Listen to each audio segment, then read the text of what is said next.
inmunitario tenemos que hablar del sistema inmune. Ustedes saben que el sistema inmune es el sistema encargado de defendernos de agentes extraños, ¿no? Que pueden ser algunos inocuos o algunos tal vez más severos, que pueden ser de distintos tipos, bacterianos, virales, micóticos, en fin. Entonces, nuestro sistema inmune tiene una capacidad muy importante, que es la tolerancia, es decir, reconocer lo propio frente a lo extraño. El reconocimiento de nuestras células hace que no sean atacadas, ¿no? Sino que todo lo que es ajeno sea destruido de alguna manera. Entonces, nuestro sistema inmune también puede afectarse por diversas patologías y a veces actuar por defecto o por exceso. Es decir, no defendernos adecuadamente, dando unos trastornos de inmunidad, ¿no? O por exceso, produciendo reacciones de hipersensibilidad. Entonces, esta capacidad que hemos dicho de reconocer lo propio frente a lo extraño, la tolerancia, se ve afectada. Y aparecen las patologías que vamos a ver el día de hoy, lo que es la autoinmunidad, la inmunodeficiencia y la hipersensibilidad, que son los tres tipos de patología que vamos a hablar hoy día. Entonces, nuestro sistema inmune tiene muchas características. Una de las características es la especificidad, es decir, tiene una respuesta específica dirigida para determinados germen o agentes, otra respuesta específica para otros y así sucesivamente. Tiene diversidad de recursos, células, inmunoglobulinas, complementos, diversas sustancias que nos van a permitir destruir al agente. Memoria, porque una vez que has tenido contacto por primera vez con un alergeno X, va a poder reconocerlo y va a poder tener una reacción mucho más eficiente y más rápida. Tiene un poder de especialización, que significa que se especializa para ser cada vez más rápido y más directo para destruir las células. Se autolimita, es decir, una vez que destruye al agente extraño, se regula y otra vez regresa a un cuadro de homeostasia, y tiene ausencia de autorreactividad, es decir, de la nada se va a reactivar este proceso inflamatorio. Entonces, con estas características del sistema inmune que tenemos, vamos a ver los tres bloques de la clase de hoy día: la respuesta inmunitaria excesiva, la respuesta inmunitaria insuficiente y la respuesta inmunitaria inadecuada. La primera de ellas, la respuesta inmunitaria excesiva, es la más frecuente y capaz ustedes la han visto y lo han llamado en algún momento alergia. Mi familiar, mi hermano, mi primo, alguien tiene alergia. El nombre es hipersensibilidad, reacción de hipersensibilidad, y es cuando nuestra respuesta inmune se activa, pero se dirige contra elementos que no debieran considerarse extraños, o que si son extraños son inocuos, que no nos deberían producir una reacción. Por ejemplo, ¿quién no ha comido fresas o chocolate o naranja? Pero hay personas que son alérgicas a estos alimentos, o a algunos medicamentos como la penicilina, por ejemplo, la amoxicilina, el polen, el látex. Distintas sustancias que tenemos contacto pueden generar en determinadas personas que son sensibles un cuadro de hipersensibilidad. Entonces, la sustancia que va a generar este cuadro se llama alergeno, y la reacción es la reacción de hipersensibilidad o también alergia, que ustedes pueden decir.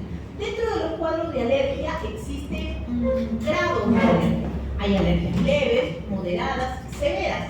La más severa viene a ser el cuadro de anafilaxia, que es una forma grave y, como dice acá, es una respuesta inmune sistémica, rápida y mortal, que va a producir la asfixia de la persona y finalmente la muerte, solamente por un cuadro de hipersensibilidad. Vamos a ver por qué.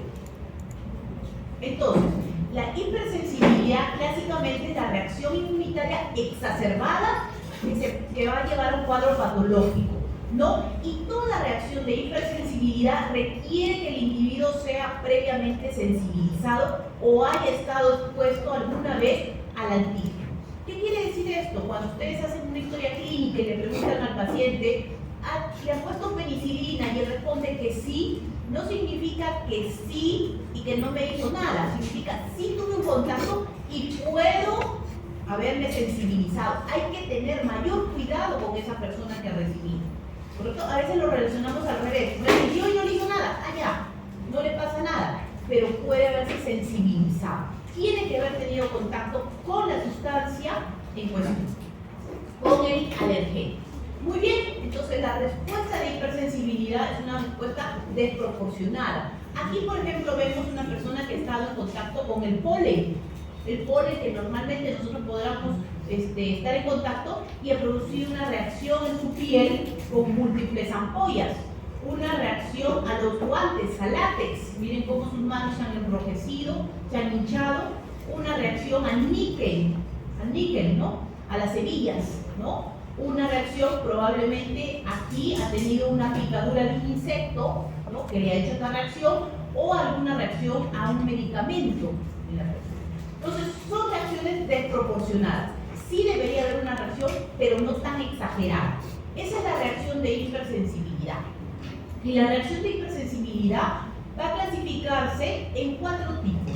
El tipo 1, que es la clásica que conocemos, la alergia en el grado más leve y la anafilaxia en el grado más severo, ¿no? La tipo 2, citotóxica, que tiene que ver con la destrucción de células, principalmente del sistema hematopoyético. La tipo 3, llamada hipersensibilidad de complejos inmunes. Y la tipo 4, que es mediada por células. Cada una de estas vamos a hablar el día de hoy. Aquí tenemos un cuadrito. En la tipo 1, nosotros vamos a tener que hay un reactante, ¿no? Una inmunoglobulina que se relaciona con el tipo 1. En el caso del tipo 1 va a ser la inmunoglobulina E y el antígeno va a ser un antígeno soluble que se va a encontrar, ¿no? En las células y que va a activar un mecanismo en la cual los mastocitos que se hallan en las inmediaciones de los vasos sanguíneos se van a activar a través de esta inmunoglobulina E y van a liberar mediadores preformados, mediadores que ya existen dentro de la célula. Por eso su efecto es rápido. Aquí tenemos ejemplos muy clásicos, por ejemplo, el asma. Capaz alguno de ustedes es asmático y el proceso del asma es un cuadro de hipersensibilidad tipo 1 que se da por este mecanismo. La rinitis alérgica, la urticaria y la anafilaxia. Todos esos cuadros de alergia que ustedes recuerden están comprendidos dentro del tipo 1. En el tipo 2, el reactante inmune cambia. Generalmente es una inmunoglobulina G o una inmunoglobulina M. Y el antígeno ya no está soluble, ¿no? Sino que se encuentra asociado a un antígeno que se encuentra en la superficie de la célula o en la matriz de la célula, ¿no? Que generalmente es del sistema hematopoyético. Esta célula es destruida a través de factores de citólisis, células natural killer, y comienza a destruir las células del sistema hematopoyético, dándonos, por ejemplo, cuadros como la hipersensibilidad a la penicilina, ¿no? El tipo 3 también está mediado por el reactante de inmunoglobulina G, ¿no? Pero en este caso, el mecanismo efector son la formación de complejos inmunes que van a viajar a través de la circulación y se van a depositar en los tejidos produciendo daño tisular. Aquí, en el tipo 3, aparte de la reacción de hipersensibilidad, hay daño de los tejidos, ¿no? Y en el tipo 4, que ya no es mediada por inmunoglobulinas, sino es mediada por células, que son linfocitos T, generalmente van a activar a células, entre ellos los macrófagos, para que formen los famosos granulomas, produciendo reacciones granulomatosas y lesiones que tienen que ver principalmente con contacto en la piel. Entonces, cada uno tiene un mecanismo distinto de hipersensibilidad. En la hipersensibilidad tipo 1, que es la reacción alérgica provocada por una reexposición a un antígeno específico, que ya dijimos que es el alergeno.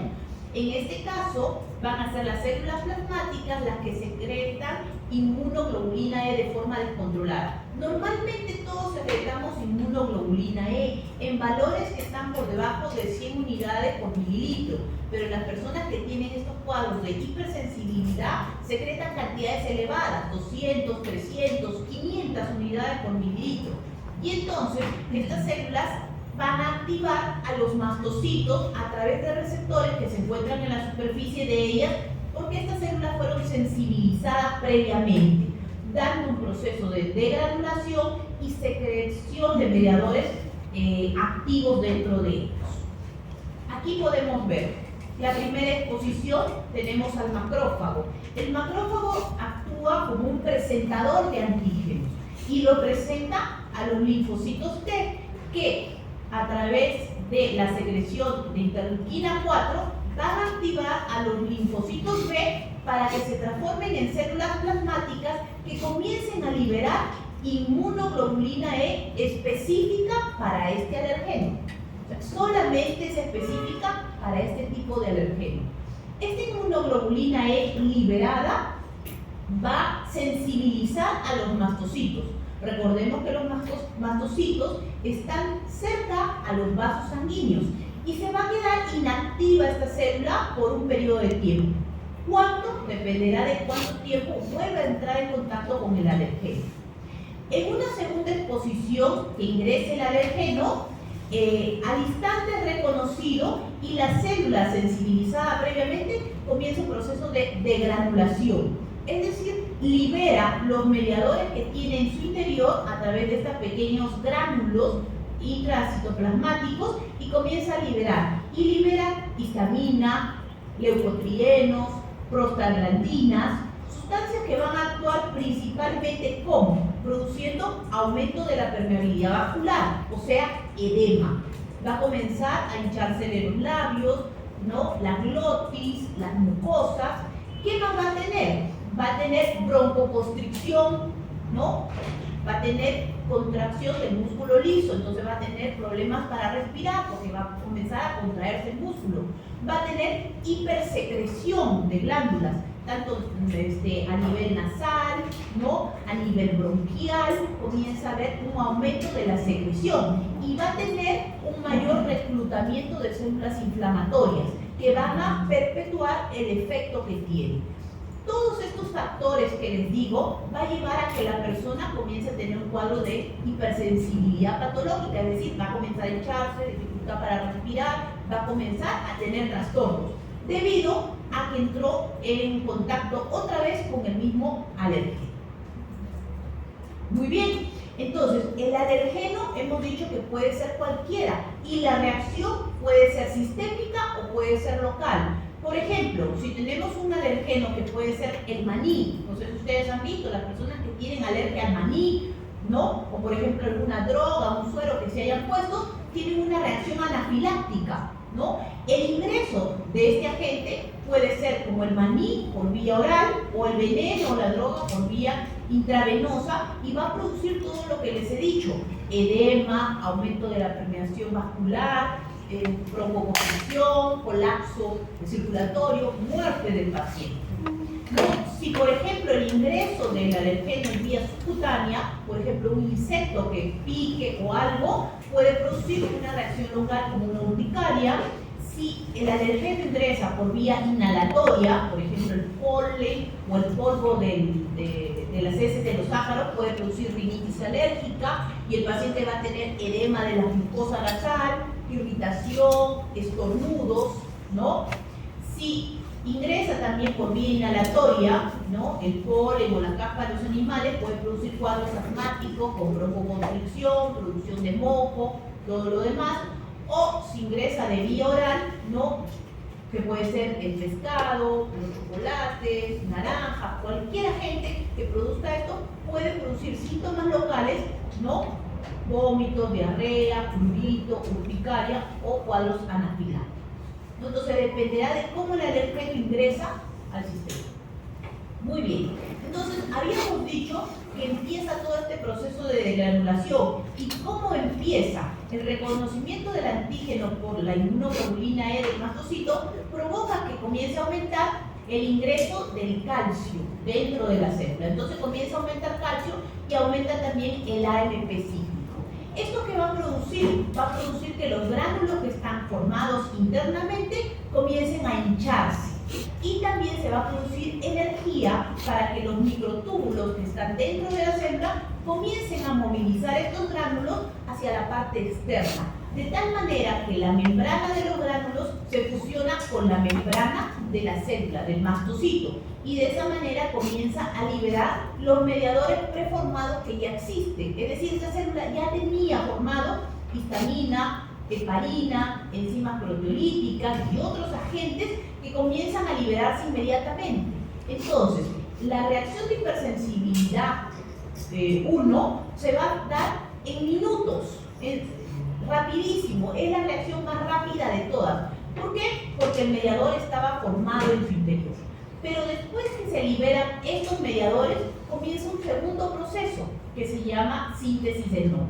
En el segundo proceso, a través del ácido araquidónico y de los lípidos de la membrana, comienzan a sintetizarse nuevos mediadores.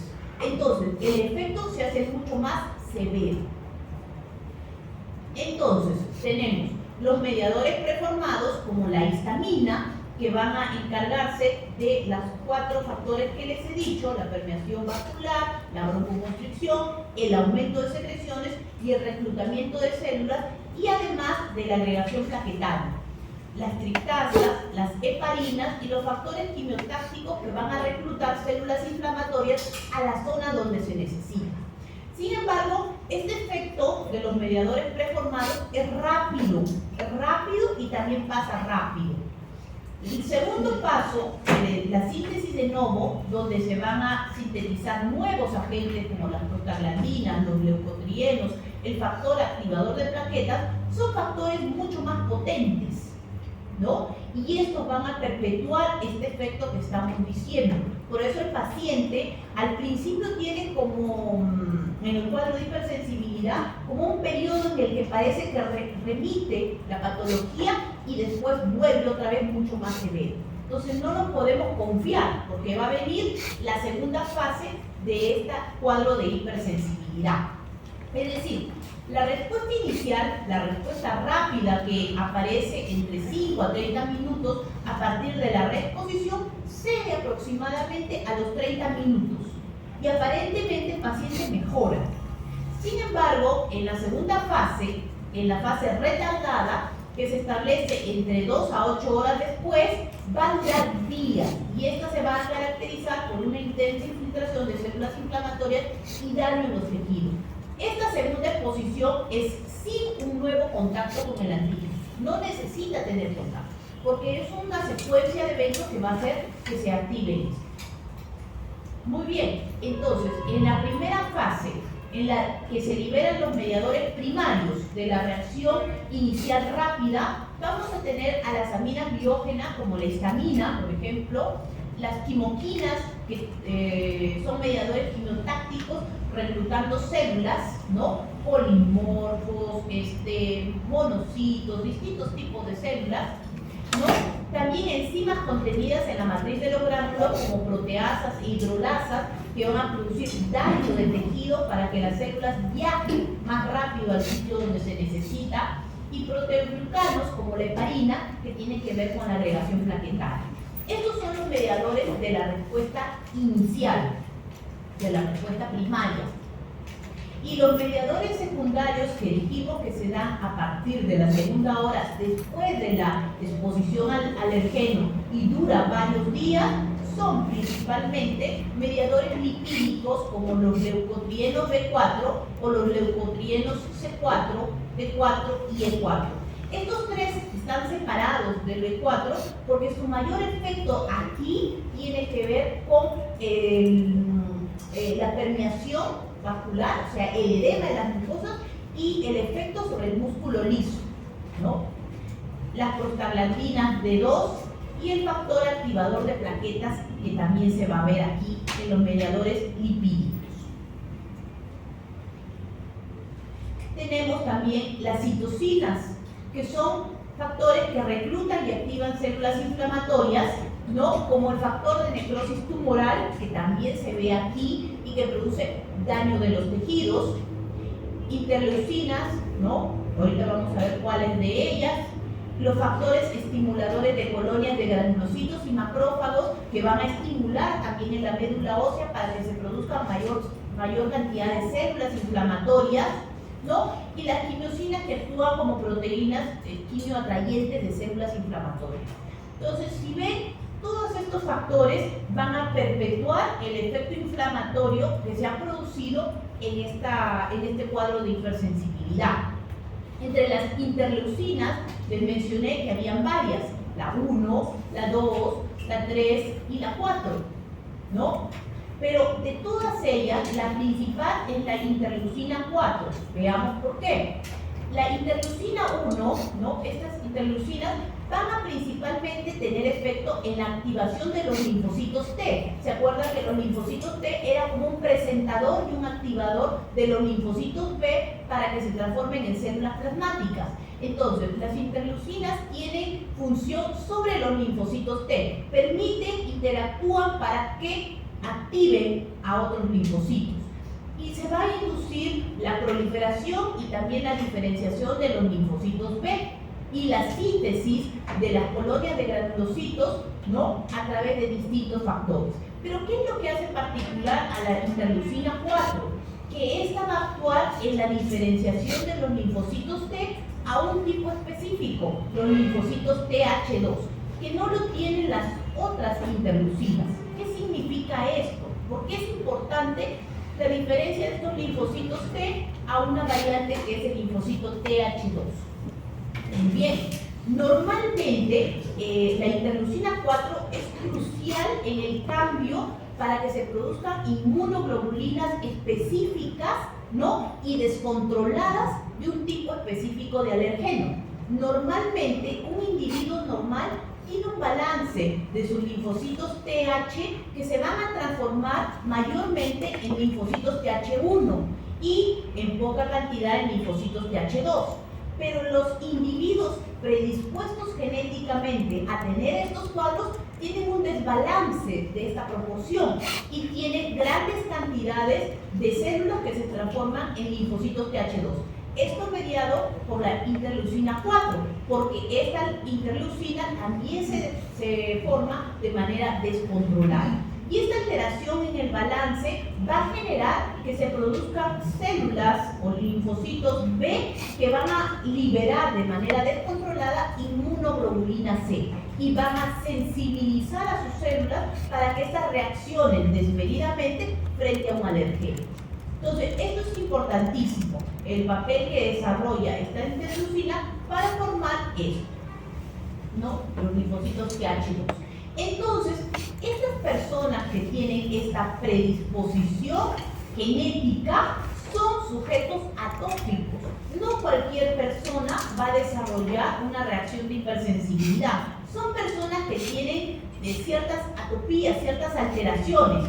Por ejemplo, tienen alteraciones en los alelos del complejo mayor de histocompatibilidad tipo 1, que se van a encontrar, por ejemplo, en el cromosoma 6 y que van a permitir en ellos alteraciones en la sobreproducción de inmunoglobulina. Y también van a tener cambios genéticos en los linfocitos T, CD4, que van a regular la síntesis de inmunoglobulina E. Entonces, estas personas son personas que ya tienen predispuestos genéticamente alteraciones, como les digo, en los alelos del complejo mayor de histocompatibilidad y en los cambios genéticos de sus linfocitos T que van a cambiarse a linfocitos TH2 de manera desproporcionada y van a sintetizar grandes cantidades de inmunoglobulina E, ¿no? Entonces, esos individuos predispuestos genéticamente van a generar grandes cantidades de inmunoglobulina E. Les dije que el valor normal era más o menos 100 unidades por mililitro. Una persona que tiene rinitis, una persona que se levanta y en la mañana comienza a estornudar, le pica la nariz, todo el día está con secreción, con molestias, es una persona atópica que tiene este cuadro de hipersensibilidad. Entonces él reacciona, lo más probable es que sea a los ácaros que se encuentran en la ropa de dormir, en el polvo, reacciona porque él tiene estas alteraciones genéticas. Una persona que tiene fiebre de heno, o sea que también estornuda, pero por un agente directo en el medio ambiente, como por ejemplo el polen. Las personas asmáticas, ¿no? Que también reaccionan, tienen cantidades desmedidas, descontroladas de inmunoglobulina E O las personas que tienen eczema atópico, o sea, que su piel, por ejemplo, hace un rash cutáneo ahí enrojecido, producto del contacto con algún alergeno. Entonces, todas estas son personas atópicas que tienen este tipo de enfermedades alérgicas. Sin embargo, también hay personas que hacen reacciones pseudoanafilácticas, o sea, personas que no están predispuestas genéticamente, pero por algún estímulo físico o químico, más no antigénico, pueden generar el proceso de granulación del mastocito, liberarse los mediadores y hacer una reacción tipo anafiláctica. ¿Quiénes, por ejemplo, pueden tener esto? Las personas, por ejemplo, que usan algunos fármacos como la morfina o la codeína, ¿correcto? A través de un estímulo químico pueden sus células liberar estos mediadores. No son ellos personas atópicas, no tienen alteraciones genéticas, sin embargo pueden desencadenar esta reacción. Por eso, actualmente la codeína ya no se vende en los medicamentos porque hacía mucha reacción en las personas que lo utilizaban y de repente podían hacer un shock anafiláctico, ¿no? Por ejemplo, el veneno de las abejas, la meritina, también puede tener esta reacción y producir un cuadro anafiláctico. Algunas personas expuestas a la luz solar, donde tienen un cuadro de insolación severa, algunos traumatismos, exposición al calor, al frío, pueden tener esta reacción. Entonces, esto se conoce como reacción pseudoanafiláctica, ¿correcto? Muy bien. Vamos a los ejemplos entonces. ¿Cuáles serían las patologías que tienen que ver con la hipersensibilidad tipo 1? Todos los cuadros de alergia que ustedes conozcan. La conjuntivitis alérgica, el asma alérgico, las alteraciones cutáneas como la urticaria, la dermatitis atópica, las alergias físicas al frío, a la luz, al calor, al traumatismo, la alergia a los alimentos, las alergias a los fármacos, ahí está la penicilina, la aspirina, las sulfas, la alergia a las picaduras de insecto, la alergia al látex y el cuadro de anafilaxia. Entonces, todo lo que ustedes recuerden como cuadro de alergia está dentro de la hipersensibilidad tipo 1. Muy bien, entonces, hemos dicho que en la hipersensibilidad tipo 1 hay una fase de sensibilización en el cual el macrófago entraba en contacto con nuestro alergeno, activaba los linfocitos T, pero ya sabemos que son linfocitos TH2, porque en ellos se encuentra un desbalance en la proporción de linfocitos que va a secretar interleucina 4 en manera exagerada y va a permitir que mis linfocitos B comiencen a secretar grandes cantidades de inmunoglobulina E específica para mi alergeno. Entonces, sensibiliza a mi célula y mi célula, frente a una segunda exposición, a una fase de desencadenamiento, va a comenzar a liberar mis mediadores que van a tener efectos directos y rápidos, ¿no? En los vasos sanguíneos, en las vías aéreas, en el músculo liso y en la acumulación de células, produciendo los efectos que ya conocemos, ¿no? El asma, la rinitis, la anafilaxia, entre otros. Entonces, en este cuadro de hipersensibilidad tipo 1, el ejemplo más clásico que les podía mostrar es el cuadro de asma, ¿correcto? El paciente asmático es un paciente prototipo que hace un cuadro de hipersensibilidad tipo 1 cada vez que entra en contacto con el alergeno, en este caso los ácaros.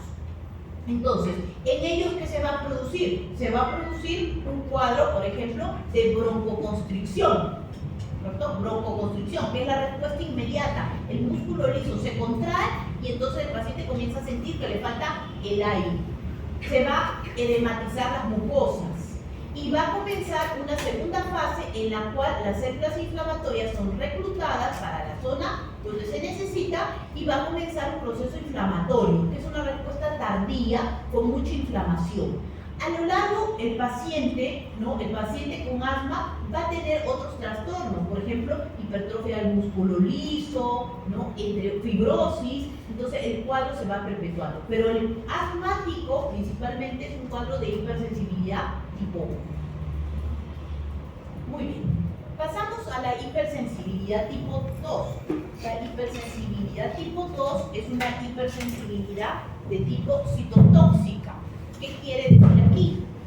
aquí lo que vamos a encontrar es una destrucción celular. Las células van a ser destruidas. Y aquí ya no tiene que ver la inmunoglobulina E, sino aquí va a depender específicamente de la inmunoglobulina M y de la inmunoglobulina G, que se van a dirigir contra las células. Estas células pueden ser células propias, por ejemplo, mis células que han sido marcadas con un alergeno, puede ser, por ejemplo, un medicamento, ¿no? Pueden ser células trasplantadas, ¿no? O transfundidas, por ejemplo, antiguamente se hacían transfusiones sanguíneas sin saberse el grupo sanguíneo y esas células eran reconocidas como extrañas, ¿no? O células propias o células transfundidas o trasplantadas, ¿no? Entonces, estas células son reconocidas como células extrañas y por lo tanto las células natural killer van a comenzar a atacar a esas células marcadas con estas inmunoglobulinas y va a comenzar a destruirlas, produciendo enfermedades, más que todo, de tipo hemolítica, como la eritroblastosis fetal, ¿no? O la destrucción de células post-transfusiones. Entonces, aquí hemos dicho que interviene la inmunoglobulina G o la inmunoglobulina M. Nosotros tenemos nuestra célula que está marcada con nuestro alergeno y la inmunoglobulina lo reconoce y lo marca. Hay dos formas en que la célula es destruida. Una de ellas es a través del complemento, lo que se llama lisis mediada por complemento, que significa que la célula comienza a ser, vamos a decir, la membrana de la célula comienza a tener pequeños daños que van a producir como poros en la célula para que esta célula finalmente sea destruida. O también a través de un proceso de citotoxicidad mediada por las células natural killer. Entonces, mi célula marcada con mi inmunoglobulina va a ser destruida a través de este tipo de células.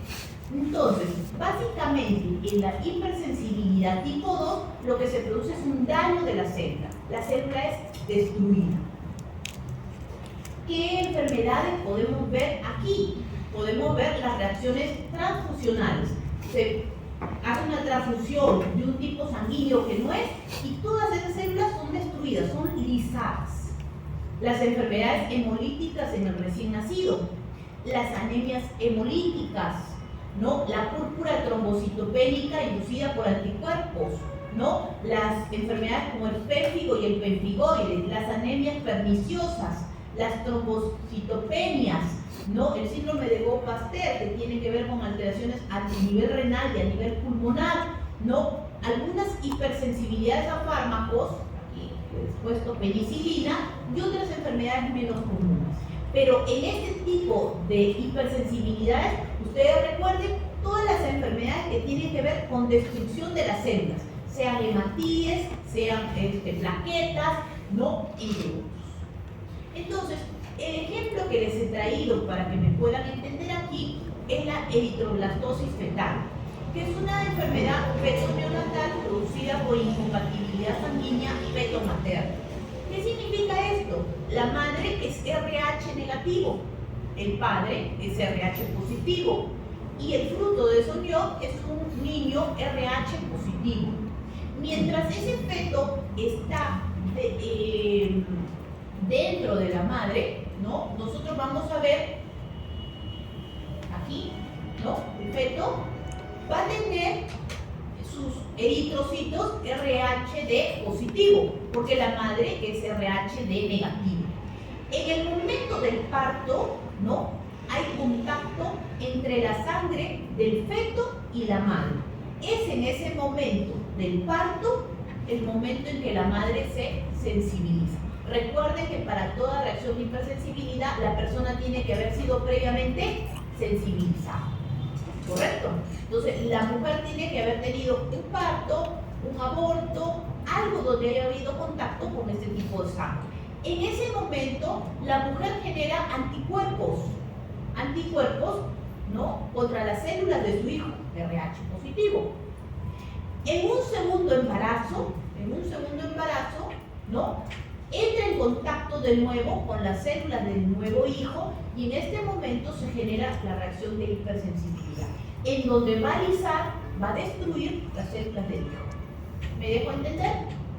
¿Correcto? Tiene que haber tenido un momento de sensibilización, un primer contacto. ¿Correcto? Entonces, esta anemia hemolítica del recién nacido se llama eritroblastosis fetal si el proceso ocurre durante el embarazo. O sea, durante el embarazo, el feto comienza a hacer lisis de sus tejidos, de sus células, y puede llegar hasta la muerte y el aborto de este feto, ¿no? O también se puede llamar enfermedad hemolítica del recién nacido, cuando en el momento de que se produce el nacimiento del feto, se entra en contacto con estos anticuerpos y se destruyen las células del hijo. Miren cómo este fetito, ¿no?, se hincha todo su hígado, ¿no? Miren su carita, cómo está balonado su abdomen, todo, debido a la destrucción masiva de sus células, de sus hematinas, ¿no? Por este cuadro de hipersensibilidad. Felizmente ahora se utiliza una vacuna para desensibilizar a las madres que han tenido contacto, ¿no?, con este tipo de sangre, para evitar problemas con el feto. Muy bien, y esos son ejemplos de fetitos que han sido destruidos, ¿no?, en todo este proceso que hemos dicho. La hipersensibilidad tipo 3, ¿no?, menos frecuente también. En este caso, esta hipersensibilidad tipo 3 es la mediada por inmunocomplejos. ¿Qué significa esto? Aquí no hay destrucción del antígeno ni de la célula, sino que más bien el antígeno y el anticuerpo se juntan y forman una estructura tridimensional que se llama inmunocomplejo, ¿correcto? Y esto viaja por los vasos sanguíneos, lleva hasta distintos tejidos y ahí produce un daño del tejido. A diferencia del tipo 1 y del tipo 2, en la hipersensibilidad tipo 3 hay una reacción con daño tisular, o sea, daño de los tejidos. ¿Correcto? Entonces, ¿qué es lo que ocurre? Normalmente tenemos un alergeno, tenemos un anticuerpo. Normalmente debería reconocerlo y, bueno, destruirse. Pero aquí lo que ocurre es que comienzan a juntarse el antígeno con el anticuerpo y forma una estructura tridimensional, un complejo inmune. Este complejo inmune es reconocido por el macrófago y el macrófago tiene la función de destruir al complejo inmune. Normalmente lo que haría nuestro macrófago es reconocer a la sustancia extraña, ¿no?, al complejo antígeno-anticuerpo, fagocitarlo, hacer un fagolisosoma y destruirlo. Pero ¿qué ocurre en la reacción de hipersensibilidad tipo 3? El macrófago lo reconoce, pero no lo puede fagocitar. ¿Por qué no lo fagocita? Porque es una estructura bastante grande, porque tiene bacterias o sustancias muy complejas y no puede, por lo tanto, hace una fagocitosis frustrada.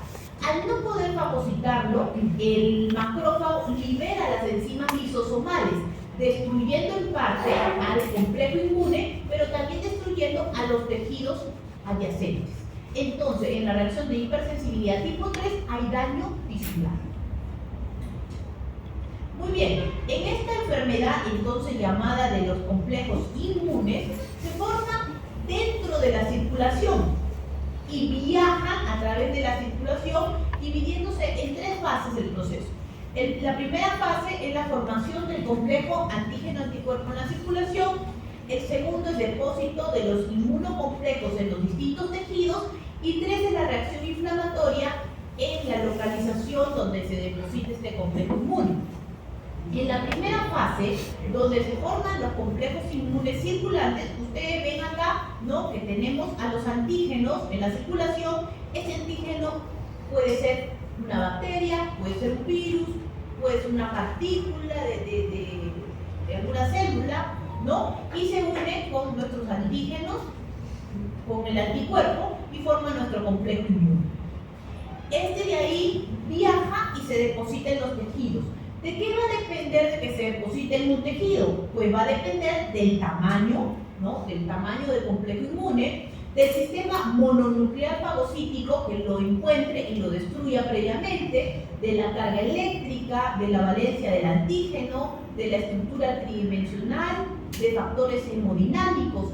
Pero lo más común es que este complejo antígeno-anticuerpo se deposite donde existan los vasos más pequeños, porque los vasos en la estructura más pequeña quedan generalmente atrapados. ¿Y dónde se encuentran los vasos más pequeños? Generalmente a nivel de los glomérulos. Por eso, la gran mayoría de enfermedades de tipo autoinmune cursan con algún daño de los glomérulos, una glomerulonefritis, y producen daño renal. También nos encontramos en las articulaciones, produciendo cuadros de artritis. A nivel de la piel, recuerden que en la piel llegan las estructuras más pequeñas, produciendo cuadros dérmicos, en la superficie serosa y todos los vasos sanguíneos pequeños. Entonces, normalmente en los tejidos donde se deposita, ¿no?, va a activarse en la reacción de hipersensibilidad tipo 3 el complemento, se activan los neutrófilos y los macrófagos, hay agregación plaquetaria, hay activación del factor de Hageman y finalmente se produce una destrucción del complejo inmune con destrucción de los tejidos. Entonces se liberan las enzimas lisosomales de los macrófagos y se destruye el tejido, dando cuadros clásicos como el daño a nivel renal, las glomerulonefritis clásicas, las serositis, ¿no?, las vasculitis. Entonces, todas esas lesiones en vasos pequeños se deben a esta reacción, ¿no? Muy bien. Entonces, en la patogenia de la hipersensibilidad tipo 3, hemos dicho que los complejos antígeno-anticuerpo han activado y han reclutado células inflamatorias, han activado el complemento, han producido agregación plaquetaria y activación del factor de...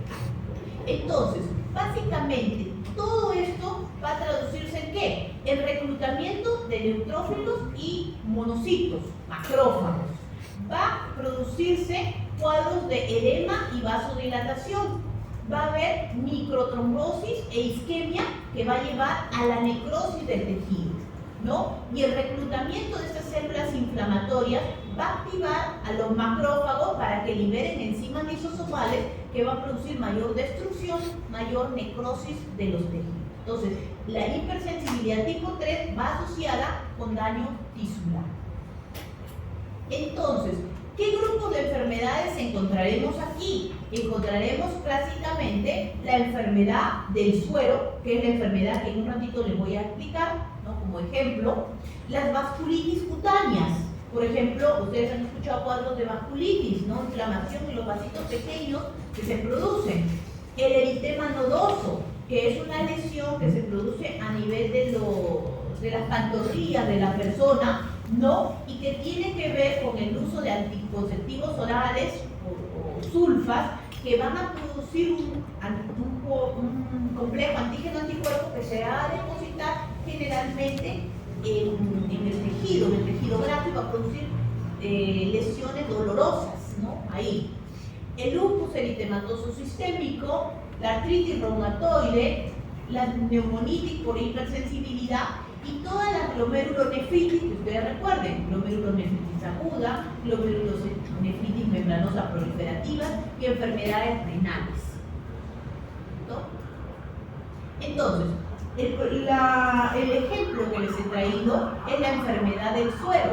La enfermedad del suero es una enfermedad prototipo antiguamente, en la cual es una enfermedad sistémica producida por inmunocomplejos y que se debía a que se administraban grandes cantidades de suero equino. Antiguamente no se tenían muchas herramientas y se utilizaba este suero. Muy bien, este suero se inyectaba a la persona y a los 5 días de inyectado el suero equino se producían anticuerpos contra el suero utilizado. Y estos anticuerpos se unían al antígeno y formaban un complejo, un inmunocomplejo que circulaba en la sangre y llegaba finalmente a depositarse en los tejidos, produciendo los cuadros de vasculitis.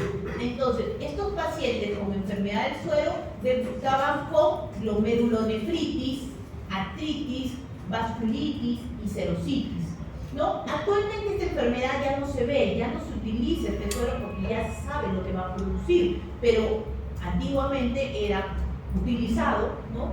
Y bueno, producía este tipo de enfermedad. Entonces en ello se podía, ¿no? También tenemos como ejemplo las glomerulonefritis, ya explicadas, cómo estos complejos inmunes se van a depositar, ¿no?, a lo largo de los glomérulos, produciendo un ataque celular, ¿no?, por los polimorfos nucleares, por los macrófagos, por los neutrófilos, produciendo destrucción del glomérulo, destrucción de la membrana basal y finalmente insuficiencia renal.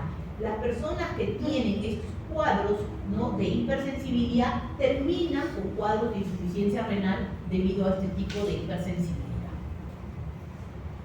El último tipo de hipersensibilidad, el tipo 4, es la hipersensibilidad más lenta de todas, demora días y también requiere sensibilización previa de los linfocitos.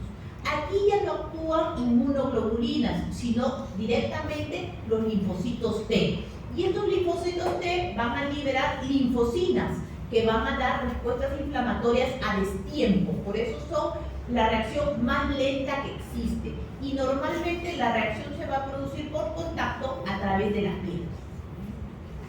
Aquí nosotros tenemos que van a haber dos formas en que la hipersensibilidad tipo 4 se va a presentar. La mediada por los linfocitos TH1, los cuales el linfocito T va a liberar linfocinas que van a reclutar células inflamatorias, polimorfos, linfocitos, pero también va a secretar interferón que va a producir reclutamiento de macrófagos. Son los macrófagos aquí los que van a actuar principalmente, produciendo ¿qué cosa aquí? El macrófago va a tratar de aislar a la gente o al alergeno.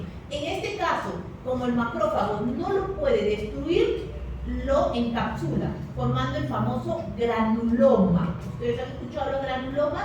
Bueno, el granuloma tiene que ver con una reacción de hipersensibilidad tipo 4, en el cual no puede destruirlo, pero lo aísla, ¿no? Y esto tiene que ver principalmente con los linfocitos TCD4, ¿correcto? Entonces, el segundo mecanismo, que está mediado por el complemento, tiene que ver con los linfocitos TCD8, en el cual se va a producir destrucción de las células y necrosis tumoral. Entonces, en las reacciones de hipersensibilidad tipo 4, lo que nosotros vamos a ver que el antígeno es procesado por los macrófagos y va a estimular a los linfocitos TH1. ¿Para qué? Para que se produzca mayor cantidad de quimiosinas que recluten macrófagos al sitio donde se necesite. Es decir, todos los macrófagos van a ir a una sola localización. El interferón para activar macrófagos y aumentar la liberación de mediadores de inflamación. El factor de necrosis tumoral, que va a producir destrucción local del tejido, y los factores estimuladores de colonias de granulocitos y monocitos, que van a producir mayor cantidad de monocitos por las células madres de la médula ósea. Todos estos factores van a estimular a que se forme mayor cantidad de macrófagos que van a llegar al sitio donde se necesita, al sitio de contacto con el alergeno, produciendo el granuloma. Este es un granuloma típico que ustedes han visto, un granuloma tuberculoso. Aquí el Mycobacterium ingresó, generó una reacción de hipersensibilidad y se produjo un granuloma con necrosis gaseosa, con células epitelioides, con su corona de linfocitos y con sus células de Langerhans, ¿no? Entonces, cuando ustedes recuerden el granuloma, recuerden a la hipersensibilidad tipo 4, ¿no? Entonces, este grupo de enfermedades va a ser menos frecuente que las anteriores. Vamos a tener aquí la neumonitis por hipersensibilidad, ¿no? Los granulomas por organismos intracelulares, la encefalomielitis por vacunación antirrábica y otros cuadros como hipersensibilidad a algunos medicamentos, ¿no? No tiene muchos representantes este tipo de hipersensibilidad, pero ahí presentamos lo que tenemos. El ejemplo que les voy a presentar es la reacción a la tuberculina, es decir, hay una inyección intradérmica de componentes lipopolisacáridos del bacilo de la tuberculosis.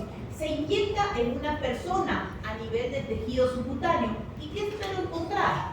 Bueno, espero encontrar, si el individuo está previamente sensibilizado, al cabo de unas 8 a 12 horas se va a enrojecer la zona donde inyecté, se va a producir una induración del tejido y esa induración yo la puedo medir y calcular más o menos si el paciente ha estado expuesto al antígeno o no. Si yo le inyecto a la persona y la persona no hace ninguna reacción, no hace ninguna induración, significa que nunca tuvo contacto con el alérgeno. Pero si hace esta reacción, significa que sí, porque como hemos dicho, se van a comenzar a reclutar células macrófagos hacia el punto de la inyección para formar ahí una lesión granulomatosa en el tejido celular subcutáneo. Entonces, la prueba básicamente se basa en esta reacción de hipersensibilidad tipo 4. Muy bien, terminamos las respuestas inmunitarias excesivas y pasamos a las respuestas inmunitarias insuficientes. Es decir, mi sistema inmune ya no reacciona exageradamente, sino más bien reacciona muy lento, no reacciona como debe ser. En este caso estamos hablando de las inmunodeficiencias.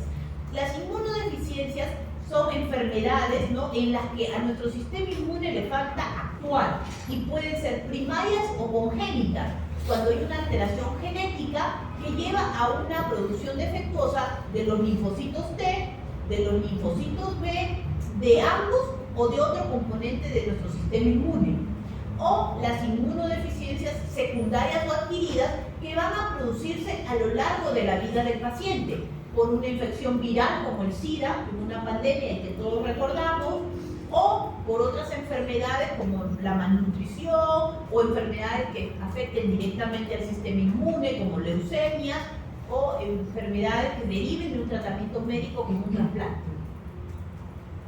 Entonces, en las inmunodeficiencias primarias vamos a tener 5 tipos de inmunodeficiencias. Las deficiencias humorales significa deficiencia en la producción de inmunoglobulinas. ¿Se acuerdan que teníamos que tener inmunoglobulinas para que reaccionen contra los alergenos? Bueno, aquí hay una alteración en la formación de inmunoglobulinas. También puede haber una deficiencia celular, es decir, de los linfocitos T que actúan directamente. Una deficiencia combinada, es decir, hay una deficiencia humoral y celular. Una deficiencia fagocitaria, es decir, no hay macrófagos que puedan defendernos contra el alergeno. O deficiencia de complemento, sí hay todas las células, pero no hay cómo destruirlas porque el complemento no actúa adecuadamente. Muy bien, de todas estas tipos de inmunodeficiencias primarias, la más importante es la inmunodeficiencia de anticuerpos. Representa el 65%, ¿no? También tenemos anticuerpos combinados y células T, 15%. Inmunodeficiencia solamente de macrófagos, 10%. Inmunodeficiencia solamente de células T, 5%. E inmunodeficiencia solamente del complemento, 5%. Aquí tenemos, por ejemplo, enfermedades, ¿no?, como la deficiencia de la inmunoglobulina A selectiva, que tiene una frecuencia dentro de todas las inmunodeficiencias primarias, es la más frecuente, y va a producir, por ejemplo, una deficiencia de algunas inmunoglobulinas que van a dar personas con ciertas tendencias a tener infecciones de tipo bacterianas, como otitis, ¿no?, neumonitis, entre otras. Hay inmunodeficiencias muy leves, como por ejemplo la inmunodeficiencia común variable, o hay las inmunodeficiencias severas combinadas. Esta inmunodeficiencia severa combinada, por ejemplo, tiene que ver con inmunodeficiencias de inmunoglobulinas y también de células T. Son los famosos niños llamados niños, ¿cómo se dice? No me acuerdo el nombre, niños de cristal, ¿no?, que pueden, cualquier infección puede dañar, ¿no? Entonces, la patología de las inmunodeficiencias puede ser desde inmunodeficiencias muy leves, ¿no?, hasta inmunodeficiencias muy severas. Las inmunodeficiencias primarias, esas que son congénitas, van a diagnosticarse a partir de los 6 meses en adelante. ¿Por qué a partir de los 6 meses en adelante? Porque al principio el niño tiene inmunoglobulinas derivadas de la madre. La lactancia materna permite que las inmunoglobulinas que tiene la madre pasen al hijo y de alguna manera tiene defensa durante ese periodo de la lactancia.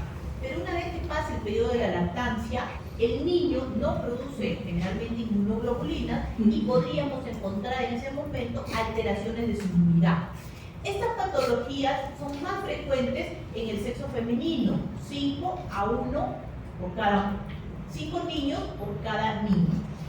En ellos se va a ver una frecuencia aumentada de infecciones cada vez más graves, de duración prolongada, dependen mucho de los antibióticos, les va a dar infecciones con microorganismos raros, ¿no? Poco frecuentes, y la susceptibilidad a tener infecciones y también a determinados tipos de cánceres, entre ellos del sistema inmune, como son las leucemias y los linfomas,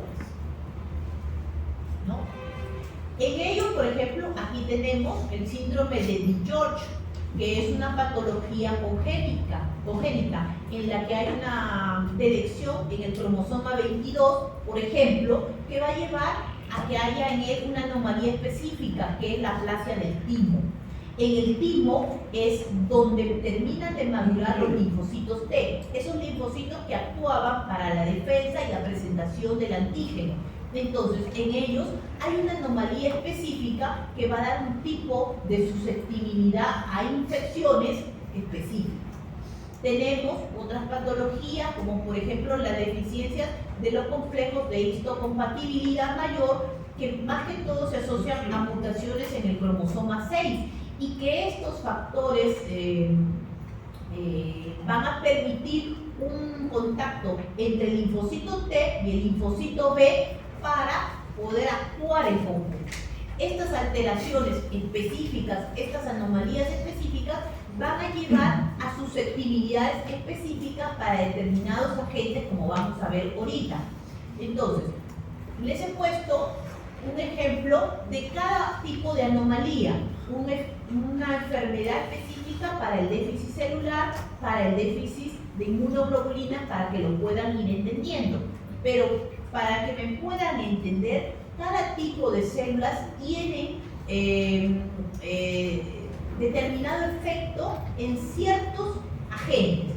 Por ejemplo, los monocitos, el macrófago, actúa principalmente para infecciones de tipo bacterianas, micóticas y micobacterias.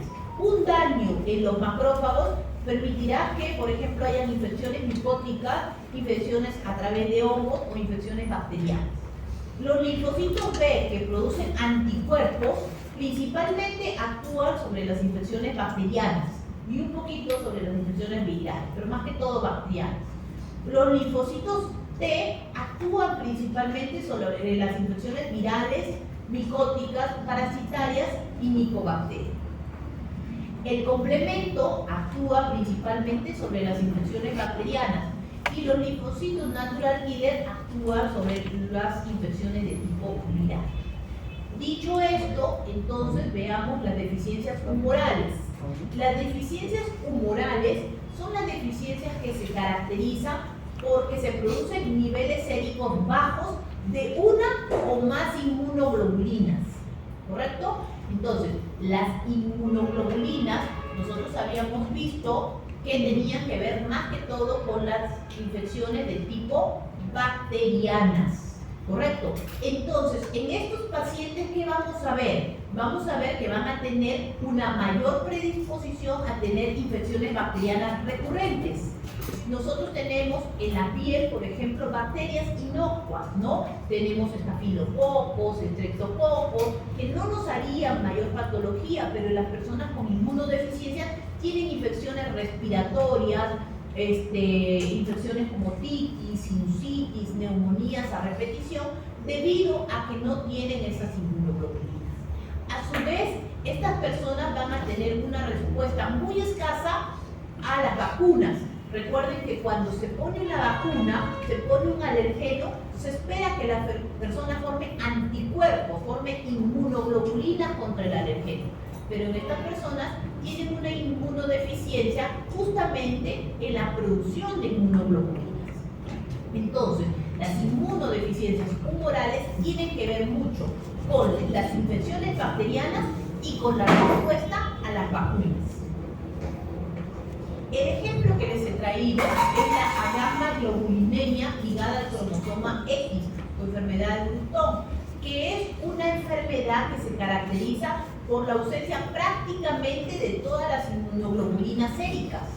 Esta persona tiene esta alteración, que es una alteración genética ligada al cromosoma X, por lo tanto es una enfermedad limitada a hombres. Y aquí hay una mutación en el gen BTK que se encuentra en el cromosoma X y cuyo producto es una tirosinquinasa imprescindible para la maduración de las células B. Es decir, en esta persona que tiene esta agamma-globulinemia ligada al cromosoma X, sus células B se pueden encontrar, pero son células que se encuentran inmaduras. Por eso acá les he puesto arrestadas en un estadio pre-B. Son células inmaduras que no van a cumplir su función de formar inmunoglobulinas. Entonces, en esta persona vamos a tener una inmunodeficiencia de tipo humoral. ¿Y qué va a tener? Va a ser un niño, principalmente varón, porque ya hemos dicho que es ligada al cromosoma X, que va a tener infecciones recurrentes que generalmente inician a los 9 meses. Ya hemos dicho que antes de esto tiene las defensas por la madre y que los gérmenes principales van a ser gérmenes que están en la piel, como los estafilococos, ¿no?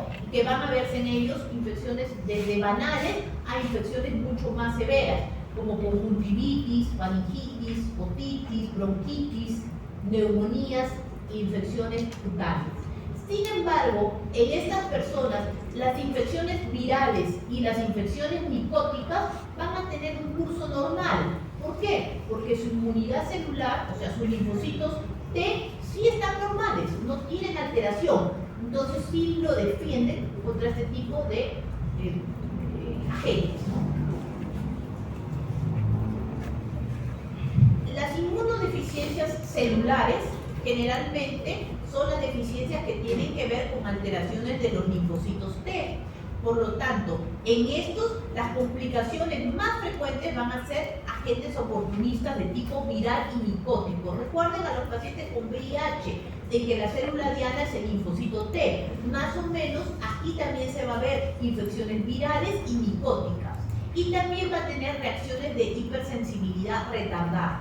Recuerden que el linfocito T, ¿no?, actuaba en la hipersensibilidad tipo 4, en la formación del granuloma. Entonces, aquí también se van a ver reacciones de hipersensibilidad retardadas. El ejemplo que les he traído es el síndrome de DiGeorge, en el cual hay una delección en el brazo largo del cromosoma 20 por una herencia autosómica dominante. Y va a producir un déficit selectivo de sus células T debido a que no se desarrolla la tercera y cuarta hendidura faríngea. Por lo tanto, va a tener alteraciones, alteraciones congénitas, ¿no?, en la formación del timo, de las glándulas paratiroideas, de las células claras de la tiroides, del último cuerpo branquial, produciendo principalmente la alteración en el timo, que se produzca una hipoplasia tímica, o sea, una aplasia o hipoplasia. Y en esta zona del timo es donde los linfocitos T tienden a llegar a madurar. Entonces, al tener esta alteración en este órgano, se va a producir una alteración de sus linfocitos T que no van a madurar adecuadamente.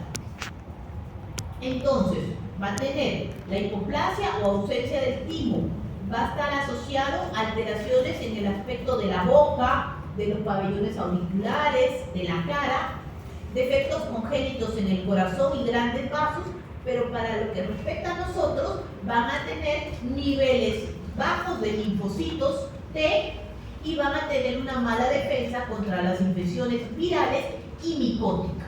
Sin embargo, las infecciones bacterianas en él van a tener un curso normal, porque sus linfocitos B, que forman inmunoglobulinas, no se encuentran alterados. Me dejo entender, son dos tipos de inmunodeficiencias en ellos.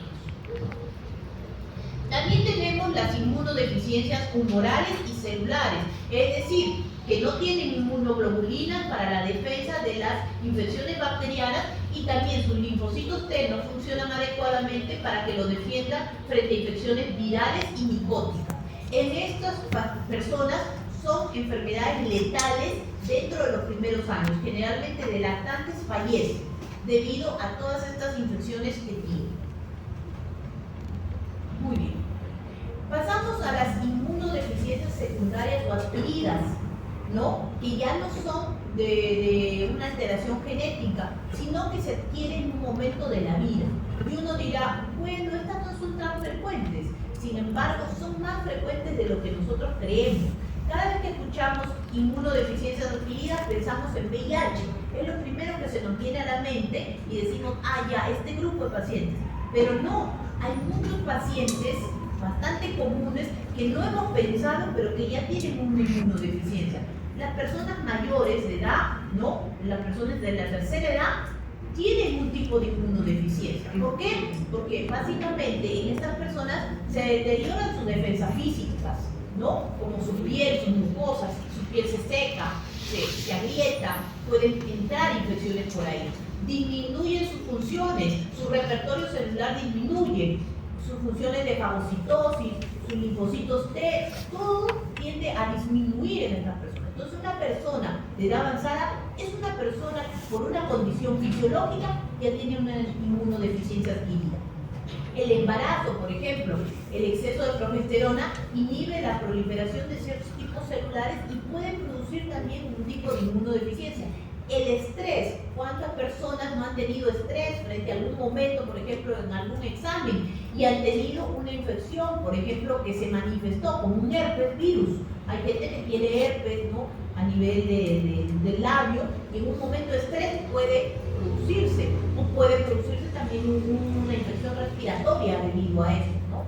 Entonces, enfermedades patológicas, las personas con enfermedades de tipo endocrinológicas como el diabético, ya es una persona con una inmunodeficiencia, porque tiene, por ejemplo, una disminución en los neutrófilos. El diabético tiene candidiasis, tiene otitis, tiene una serie de infecciones, aparte de su enfermedad. Las personas con desnutrición tienen disminución de sus células T, ¿no? De sus inmunoglobulinas, las enfermedades digestivas, como por ejemplo las personas con cirrosis, las enfermedades de tipo renal, como la insuficiencia renal, las personas que están expuestas a hemodiálisis o diálisis peritoneal, las enfermedades hematológicas como hipoesplenismo, esplenectomía, transfusiones o enfermedades tumorales como linfomas, leucemias, mielomas, tienen condiciones patológicas que los llevan a tener inmunodeficiencia. Ellos tienen infecciones a repetición, enfermedades de tipo autoinmune como el lupus eritematoso o las personas que tienen tumores, ¿no? Una persona que tiene un tumor maligno tiene, porque el tumor mismo libera sustancias inmunosupresoras frente a las células natural killer a fin de proteger al tumor. Entonces ya tiene una inmunosupresión. O las personas que tienen infecciones como herpes virus, parásitos y el famoso VIH, ¿no? Las personas que utilizan algunos fármacos como inmunosupresores, ¿no? En los inmunosupresores, por ejemplo, que se utilizan, se pueden utilizar para personas que han tenido un trasplante renal, ¿no? Entonces se tiende a disminuir al sistema inmune para que no rechace el órgano y entonces ahí se disminuye secundariamente sus células, ¿no? Sus neutrófilos, sus macrófagos, inhibe la activación de sus células T, en fin, ¿no? O los que usan inmunomoduladores, por ejemplo, en las personas que tienen enfermedades autoinmunes, utilizan inmunomoduladores para disminuir su sistema inmune. Entonces, nosotros disminuimos las defensas de esta persona y lo convertimos en una persona vulnerable a una enfermedad, ¿no? Los politraumatismos, ¿no? Los politraumatismos y las personas que son grandes quemados también tienen una alteración de su inmunidad. Entonces, cuando hablemos de inmunosupresión, inmunodeficiencia secundaria, no es tan poco frecuente. Pensemos que cualquier paciente de los que tenemos con esta patología puede ser un paciente con inmunodeficiencia, ¿no? Y las personas que tienen exposición a agentes ambientales, por ejemplo, las personas que han tenido radiaciones, ¿no? Porque la radiación, los rayos X, disminuye las células. Las personas que usan o han tenido contacto con tóxicos, por ejemplo, las personas que tienen quimioterapia, las personas que han tenido contacto con pesticidas, con metales pesados, con etanol, tienen también un cuadro de inmunodeficiencia, ¿no? Entonces, el ejemplo más clásico de la inmunodeficiencia de tipo secundaria viene a ser el SIDA, ¿no? Que ya ustedes lo conocen, pues es una enfermedad producida por un virus, un retrovirus, que causa una inmunosupresión profunda por infección por gérmenes oportunistas, neoplasias secundarias y manifestaciones neurológicas, ¿no? Entonces, en el SIDA, el VIH, el sistema inmune es el objetivo principal de este virus y principalmente es el linfocito TCD4. ¿Se acuerdan del linfocito TCD4 que lo vimos en las reacciones de hipersensibilidad tipo 4 formando el granuloma? ¿Se acuerdan? Entonces, esta célula, este linfocito TCD4 es el principal afectado en este tipo de patologías. Y aquí es el linfocito TCD4 el que se va a ver, el que se va a evaluar. El paciente va a ir evolucionando en gravedad de su enfermedad y van a ir apareciendo enfermedades cada vez oportunistas a medida que estas células T vayan disminuyendo. Entonces, cuando ya comience a disminuir el linfocito TCD4 por debajo de 500 unidades, comenzará a tener síntomas. Y cuando disminuya por debajo de 200 unidades, entrará en la fase SIDA con infecciones de tipo oportunistas. ¿Cuáles son esas infecciones oportunistas que van a dar en esta persona? Van a ser enfermedades que tienen que ver con parásitos como Toxoplasma, Cristosporidium, bacterias como el Mycobacterium tuberculoso, hongos como el Pneumocystis carinii, la cándida, el criptococo, virus como el herpes virus, el citomegalovirus, ¿no?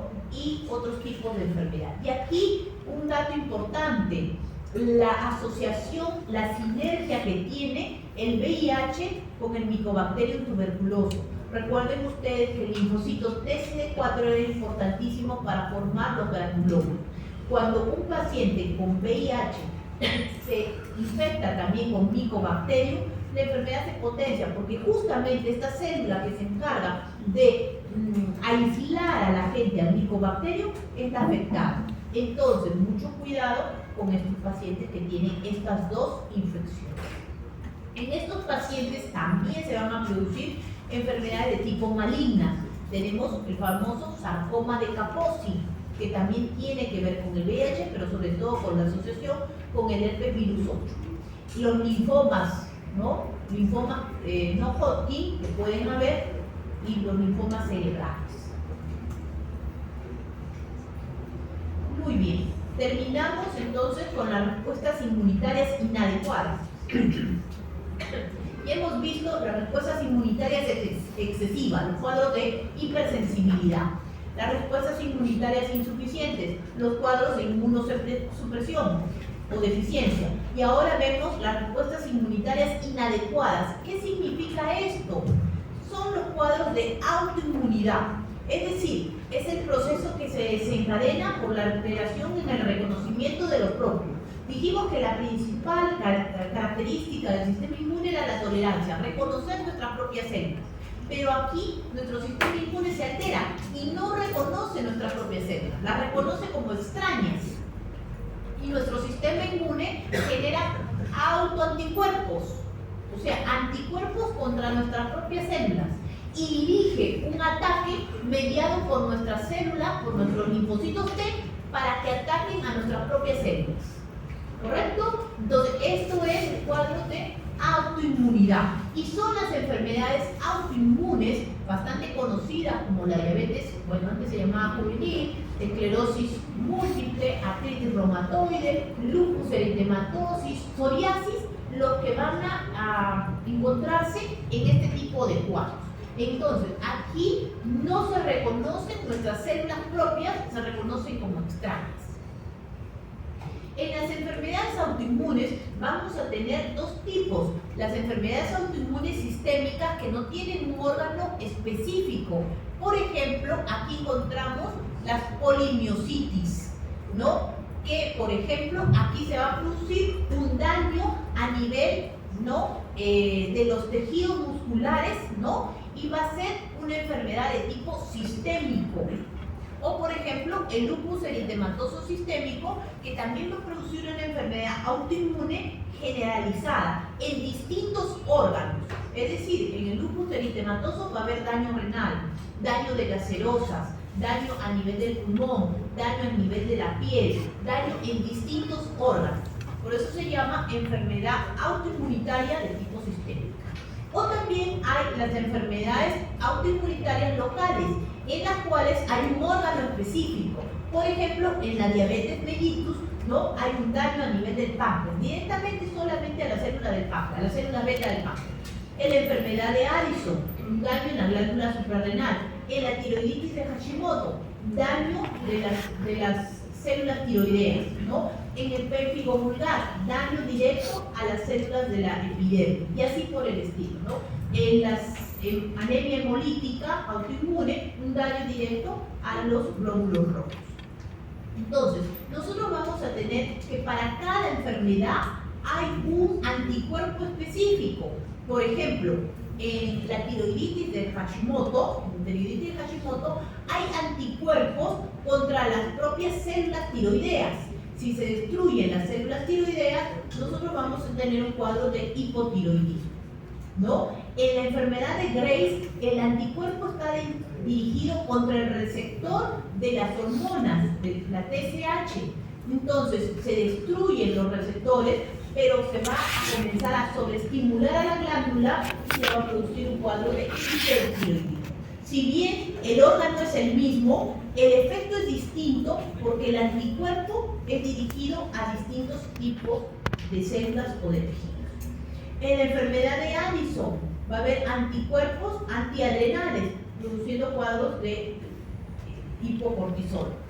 A nivel del estómago, por ejemplo, la gastritis autoinmune, produciéndose anticuerpos contra el factor intrínseco y las células parietales, produciendo daño, ¿no? Produciendo una gastritis atrófica y que va finalmente a producir una anemia de tipo pernicioso.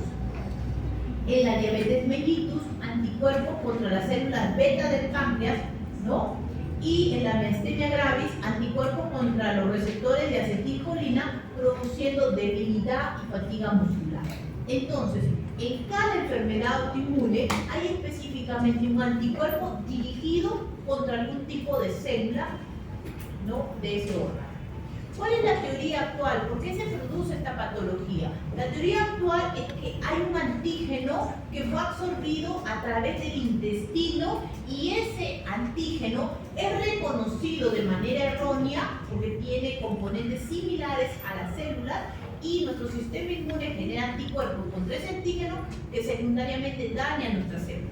Esa es la teoría actual que se cree y se debe principalmente a que puede haber un aumento en la permeabilidad intestinal, por ejemplo, en las personas que son prematuras, ¿no? En las personas que han tenido exposición a radiación o a quimioterapia, se cree que en ellos, o también a otras sustancias que pueden ingresar, como por ejemplo la gliadina, que es una fracción del gluten, y que se cree que esa gliadina podría ser una sustancia que genere este reconocimiento erróneo, ¿no? Y produzca anticuerpos contra nuestras células. También se cree que pueden ser algunos virus, como el virus de Epstein-Barr, que se ha asociado a algunos tipos de enfermedades autoinmunes como el lupus eritematoso sistémico. Bueno, estas son teorías, pero no necesariamente va a ocurrir en todas las personas. Generalmente estas patologías ocurren en individuos predispuestos genéticamente. Entonces tiene que haber componente genético en ellos porque estas personas, como vamos a ver, tienen factores relacionados familiares a este tipo de patologías. Entonces, ¿qué características tiene una persona con una enfermedad autoinmune? Tiene asociación familiar. Una persona que tiene una enfermedad autoinmune tiene una madre, una tía, una prima, alguien en su familia que ha tenido una enfermedad autoinmune. Es predominante en mujeres, a diferencia de las inmunodeficiencias que vimos que eran predominantes más en varones. Estas patologías son más predominantes en mujeres y en mujeres en edad media. Tienen manifestaciones sistémicas, como ya hemos visto, o pueden tener manifestaciones específicas a un órgano, dependiendo del tipo de inmunodeficiencia que tengan. Tiene infiltración tisular de células, o sea, se dirige un ataque de los linfocitos T al órgano, a destruirlo, ¿no? O también tiene la presencia de anticuerpos, inmunoglobulinas dirigidos contra un tejido específico. Tiene asociación con alelos de histocompatibilidad y concomitancia con varias enfermedades en un mismo individuo. Las personas que tienen estas enfermedades de autoinmunidad tienen cuadros de hipersensibilidad o tienen alguna alteración de su sistema inmune y van a tener enfermedades subagudas con exacerbaciones y con remisiones importantes. Me estaba olvidando, por favor, se van apuntando en la lista, ¿ya? Me estaba olvidando. Al final voy a tomar en lista de que te presento. Ahora lo pasamos, por favor, doctor, y lo va pasando los compañeros. Ya. Entonces, les decía, en estas enfermedades, ¿no? Representan en una población general entre un 3 a un 5%. ¿No? En países como en Estados Unidos, donde se tiene una mejor casuística, se ha llegado a encontrar esta casuística de 90 casos por cada 100.000 personas al año. En nuestro país no se tiene una estadística así. Muchas de estas enfermedades pasan desapercibidas. Y las enfermedades más frecuentes que podemos encontrar son la tiroiditis de Hashimoto, ¿no? El síndrome de Sjögren, que ustedes lo van a ver en el laboratorio, ¿no? La enfermedad de Addison, el lupus eritematoso sistémico, la artritis reumatoide, entre otros, ¿no? Entonces son las enfermedades más frecuentes que existen. De todas estas enfermedades, escogí una para explicarles, ¿no? Que es el lupus eritematoso sistémico y que es la enfermedad autoinmune prototipo, que va a estar caracterizada por inflamación, o sea, inflamación y daño de los tejidos mediados por su sistema inmune. Específicamente, porque en esta enfermedad se va a producir formación de anticuerpos, daño de los tejidos por las células linfocitos T y presencia de hipersensibilidad tipo 3, o sea, complejos inmunes, depósitos de complejo antígeno-anticuerpo. Entonces ven que aquí hay asociación de la enfermedad autoinmune y de cuadros de hipersensibilidad. Estas personas tienen predisposición, tienen asociación genética, no da a cualquier persona, son personas predispuestas genéticamente porque tienen alteraciones. Y aquí la patología sistémica es tanto humoral, por la formación de anticuerpos, como celular. Sus células son dirigidas a dañar sus tejidos, ¿no? Entonces, vamos a ver cómo es esta enfermedad, prototipo, porque es multisistémica. Aquí se ataca todos los tejidos que se encuentran. Se ataca pulmón, se ataca riñón, se ataca serosa, se ataca piel, en fin, distintos tejidos, ¿no? Y se caracteriza por la presencia de autoanticuerpos, o sea, la persona tiene anticuerpos contra sus propias células, ¿no? Y también la formación de que estos anticuerpos se unen con antígenos y forman complejos antígeno-anticuerpo que van a llegar a los tejidos y van a producir daño de los tejidos, ¿no? Produciendo lo que dijimos, la glomerulonefritis, la vasculitis, la serositis. Entonces va a tener inflamación, ¿no? Debido a estos antígenos, a la presencia de anticuerpos, y esto va a ser de manera continua, es un ciclo que se va repitiendo. La gran mayoría de personas afectadas, el 90% de estas personas, corresponde a mujeres en edad reproductiva, mujeres jóvenes, entre 20 a 40 hasta 60 años, ¿no? Hay en todos los grupos étnicos, pero generalmente predomina más en las mujeres de raza negra, ¿no? Y bueno, en países como en Estados Unidos tienen una supervivencia bastante alta. Sin embargo, en otros países como el nuestro puede haber complicaciones derivadas de la propia enfermedad.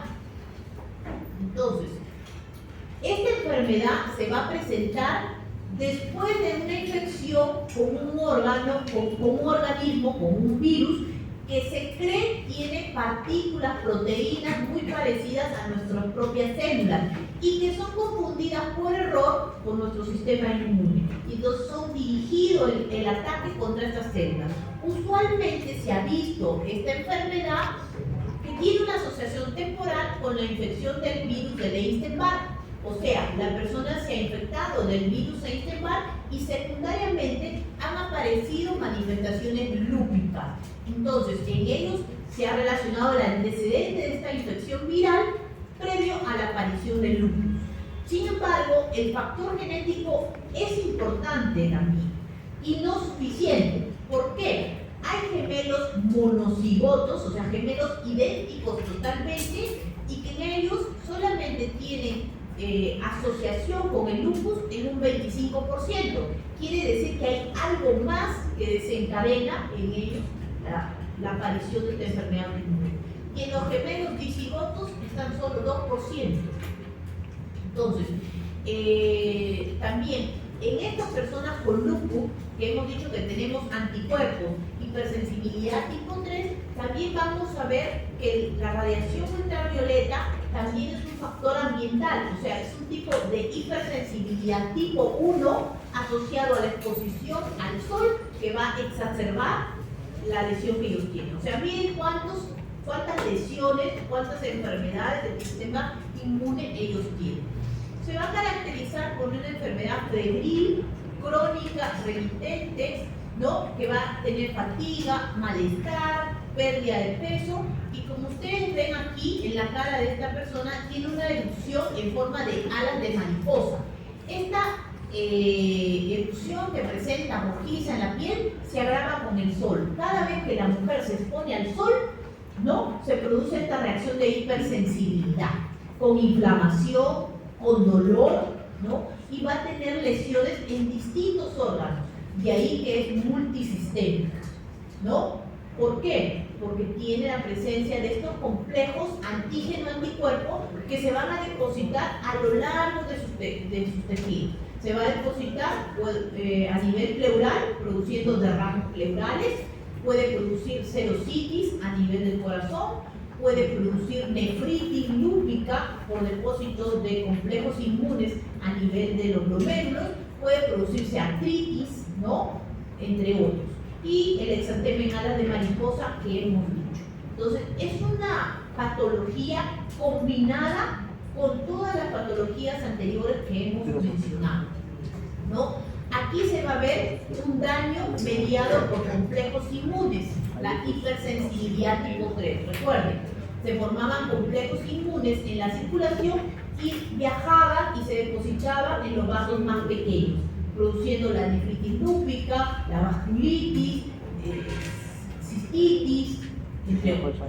También va a haber daño directo de los autoanticuerpos, es decir, va a haber un daño directo de los autoanticuerpos que van a destruir a las células, asociándose a cuadros de hipersensibilidad tipo 2. Miren, tiene hipersensibilidad tipo 3, también tiene hipersensibilidad tipo 2. Estos anticuerpos van a producir destrucción de las células sanguíneas, produciendo anemia hemolítica, destrucción, ¿no?, de las plaquetas, ¿no? Va a haber trombocitopenias, neutropenias, entre otros. Y también va a haber daño del efecto funcional de los anticuerpos. Es decir, si tengo un anticuerpo, que por ejemplo una sustancia que era un anticoagulante, el anticuerpo que destruya eso va a producir trombosis. Secundariamente va a tener otros efectos debido a los anticuerpos. Entonces, el exantema en alas de mariposa que tiene esta persona, ¿no?, Se va a producir específicamente por la exposición al sol que hemos dicho. Y se va a producir básicamente porque hay una degeneración hidrópica en las capas de la piel, ¿no? En la unión dermoepidérmica, y ahí es donde se va a producir un daño con un cuadro de hipersensibilidad en ellos, ¿no? Finalmente, en este paciente, nosotros vamos a ver que el daño principal de la persona con esta patología es a nivel renal, como es de la mayoría de enfermedades del sistema inmunológico, que terminan haciendo un daño renal, una glomerulonefritis lúpica, es decir, se van a depositar los complejos antígeno-anticuerpo a nivel del riñón, produciendo destrucción del tejido. Y eso lo podemos ver con un estudio de inmunofluorescencia, como el que ustedes ven aquí, en donde se puede demostrar, ¿no?, la presencia de esos anticuerpos, ¿no?, estos complejos antígeno-anticuerpo que se depositan ahí. Entonces, como ustedes ven, el sistema inmune es bastante complejo. Existen distintas enfermedades, hemos tratado de tocar la mayoría que hemos podido y ponerles un ejemplo de cada una de ellas para que me puedan entender a medida que hemos avanzado la clase. Muy bien, entonces, el diagnóstico de esta enfermedad básicamente es el diagnóstico, el dosaje de esos anticuerpos a través de pruebas de laboratorio, ¿no? Y el tratar de que esta persona disminuya en alguna manera todo el proceso inflamatorio que se desencadena debido a esta enfermedad. ¿Listo? Muy bien, eso sería conmigo todo. Gracias.